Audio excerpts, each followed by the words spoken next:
Everyone noticed the number. Almost nobody noticed the two words sitting right next to it. In the latest press statement about milk source standards from a premium fresh milk brand, one line claims the total bacteria count is nearly 7 times better than EU standards, and somatic cell count is twice as good.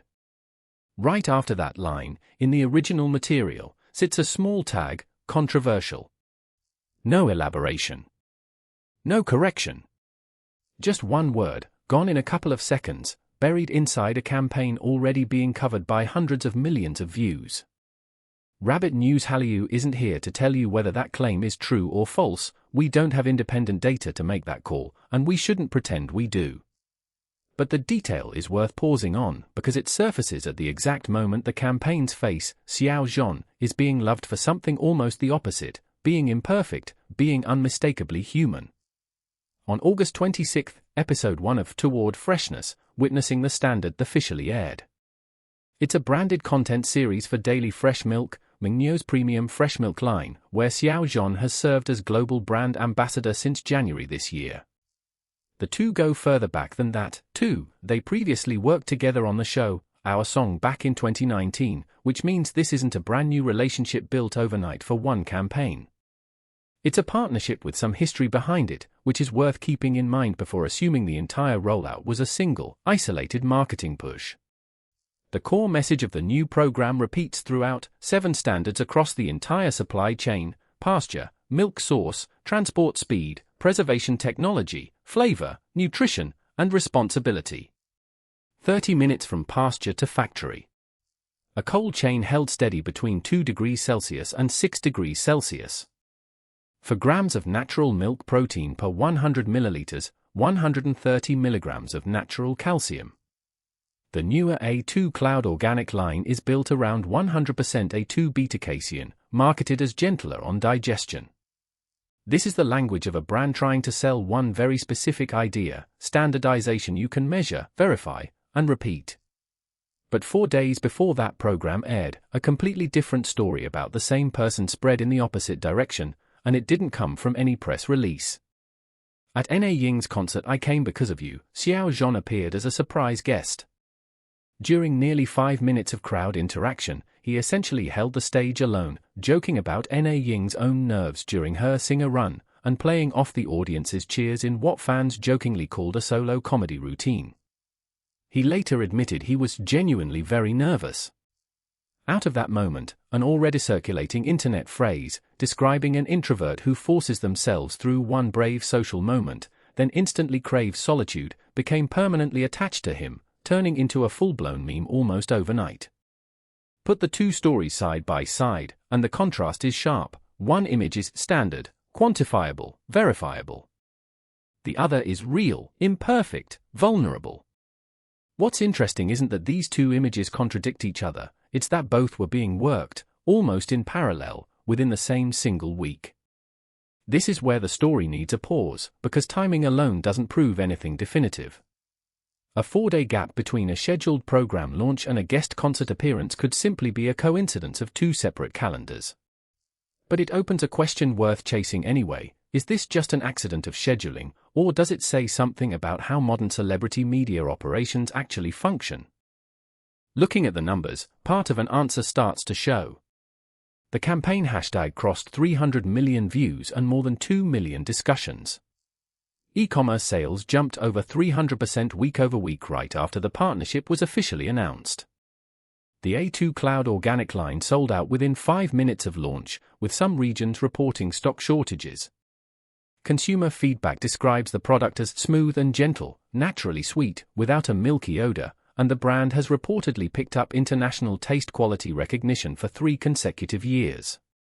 Taken together, these are the numbers of a commercial campaign succeeding by any literal measure. At the same time, though, the most emotionally resonant spread of the week didn't come from the branded program at all. It came from a near-accidental moment at someone else's concert, where Xiao Zhan wasn't selling anything, just showing up, visibly nervous, and cracking jokes under pressure. His solo performance of Spring Blossoms that same night, praised for its live vocal precision with no backing vocals, later became a popular soundtrack for official regional tourism and culture accounts. That's the kind of organic spread no ad budget can proactively buy. It only shows up when an audience feels what they're watching is real, not performed for a client. This is where that small opening detail earns a second look, with new meaning attached to it. A campaign that builds its entire pitch on measurable, verifiable standards is riding alongside a claim flagged as disputed, while the part of the story audiences trusted and shared the most, in the very same week, was the part with zero brand script behind it. In other words, that the standard half of this story needs evidence to be convincing. The real person and half convinced people without needing to prove anything at all. In this specific case, one reasonable reading is this: a brand ambassador's commercial value today doesn't just come from fame, it comes from an ability to generate two parallel content streams at once. One is scripted and paid, built specifically to sell. The other is unscripted and organically spreading, built on trust that already existed before the campaign began. This does not establish an industry-wide pattern, and it would be a stretch to call it a deliberate formula that every brand consciously executes. But this case does illustrate one way modern celebrity marketing can operate. Brands aren't just buying a face anymore, they're buying credibility that gets generated in places the brand itself never actually appears. That raises a second, related point worth sitting with: the professional consistency underneath both moments. People close to the industry and longtime fans have described Xiao Zhan privately as someone gentle and measured but carrying real inner steadiness, a description that sits in tension with, not contradiction to, the loose, comic energy he showed on Na Ying's stage. The willingness to shift from a private, reserved default into a confident public performance, out of respect for the audience and the stage itself, is being read by some in the industry as a marker of professionalism rather than personality. Na Ying herself praised him on stage that night, saying it would have been unfair to the show not to have picked him. That's a direct quote from someone with decades in the music industry, evaluating a colleague's stage presence, not a brand talking about its own product. That distinction matters, because it points to where the real asset in this story actually sits.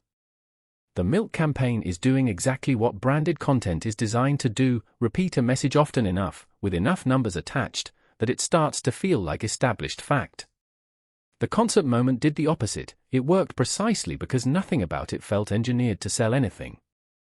That also raises another question, aimed more at audiences than at brands. When a detail like a controversial tag gets buried under hundreds of millions of positive interactions, whose job is it to notice? In this case, the available evidence only shows that the tag exists in the original material. There isn't enough information here to claim it was deliberately hidden, or that it simply slipped by unnoticed in an unusually dense news cycle. The honest answer is, we don't know which, and pretending otherwise would be overclaiming. Back to where we started, two small words, sitting next to a large number, in a week where one artist's name showed up everywhere for two almost opposite reasons. The real significance of this detail isn't proof of a conspiracy, it's a practical reminder. In a media campaign engineered to look flawless on every front, the detail most likely to get skipped over is usually the one most worth reading carefully. Xiao Zhan's story this week isn't a scandal, and it isn't a failed campaign either, quite the opposite. This is a campaign succeeding by the numbers. But precisely because it's succeeding this cleanly, how it's succeeding is worth a second look, as the line between authentic content and engineered content keeps blurring. The part audiences trust most is sometimes the part with the least control behind it, and that may be the most valuable brand asset money can't buy directly. If you like entertainment stories that go beyond the headline, the kind that look for the quiet signals most coverage misses, Rabbit News Hallyu was built for exactly that. Subscribe if you want analysis, not just updates.